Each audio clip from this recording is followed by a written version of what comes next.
architect was a man of engineering, a man of mathematics. He had many dimensions to him. He was virtually a miracle worker. And Leonardo da Vinci was not the only Renaissance man. Antonio da Sangallo, who ever since he created this has been regarded almost as the patron saint of Orvieto, he too was one of the great Renaissance men.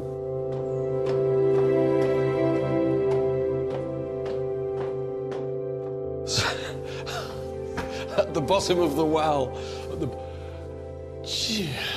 incredible, what an incredible thing. One of the things I love about it is that you read Vasari. The reason I came here was because when you read Vasari's Life of Sangallo, he is obviously, when he came here, he felt exactly what I did, because he basically says, wow, wow, wow, in his sort of slightly civilized Renaissance prose, but that's basically what he says. You must see it, it's incredible.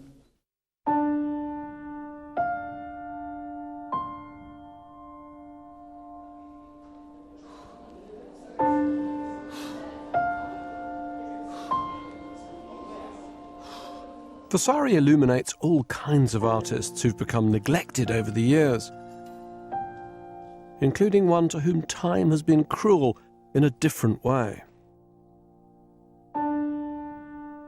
Jacopo Pontormo, a Florentine painter, was one of the leading lights of his age, but a vast amount of his work has been lost or destroyed. Vasari tells us that Pontormo was absolutely terrified of death, to such an extent that he wouldn't even attend a funeral.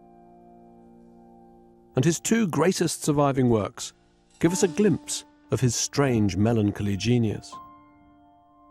The first, The Visitation, lies well off the beaten track in the church of San Michele in Carmignano.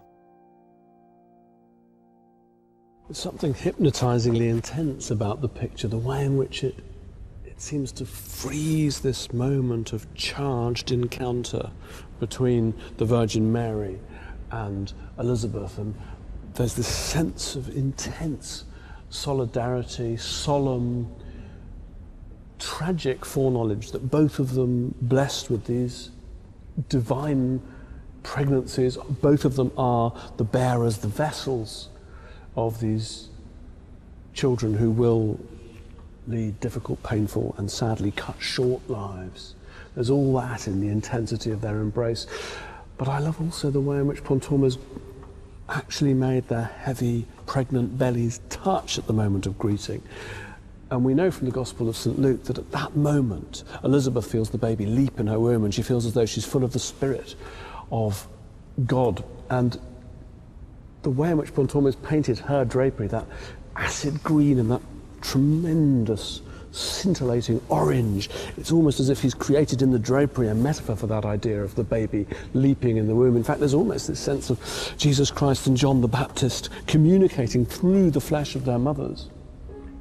I also love the way in which he's depicted the gaze of the two other women in the painting, the two sisters of Mary, who seem to fix us with their eyes, to draw us in.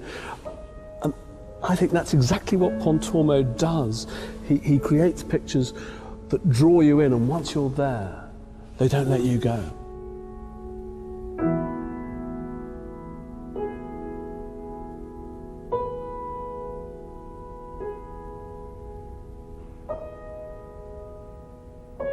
Pontormo's other surviving masterpiece depicts a scene from the end of Christ's life, his deposition from the cross, and transforms it into something equally intense and powerful. It was completed in the late 1520s and can be found in the little visited church of Santa Felicità in the heart of Florence. And there's no question, I think, that this is one of the world's great paintings by one of the world's great artists.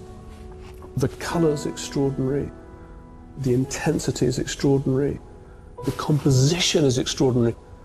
It's a kind of spiritual surrealism. There is nothing like it in the art of its time.